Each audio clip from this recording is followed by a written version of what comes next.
السلام عليكم ورحمة الله. رمضان مبارك كريم، وخاف النهاية ديالو تبقى أيامنا وأيامكم كلها أفراح.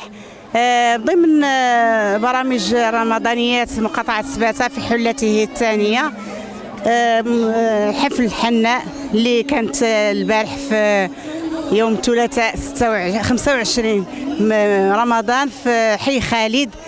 ولقى واحد يعني الناس متعطشين لهذا الحفل الحناء، لان كاين الناس اللي ما فحالهمش، والناس بغاو يصوروا وليداتهم، بغاو يحنيوا ليهم، وكانت الحمد لله كانت اجواء مزيانه. اليوم حنا بحديقه انوال شارع والذهب، كذلك يوم حناء للبنيات والوليدات هما يجيو يفرحوا هنايا. غدا ان شاء الله 27 رمضان غتكون بحفل حناء كذلك بالمنطقه ديال ديار السالميه، اللي ان شاء الله غادي نكونوا موجودين فيها، وغادي ان شاء الله نكونوا مع البنيات ديال حي الناصر وديار السالميه. نهار 28 ان شاء الله غادي تكون عاوتاني حفل الحناء بدرب الدوام.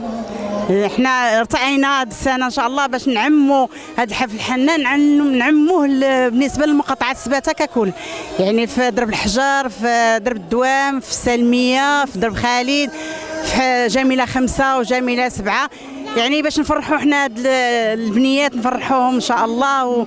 وديما مقاطعه سباتة في خدمه ساكنه سباتة.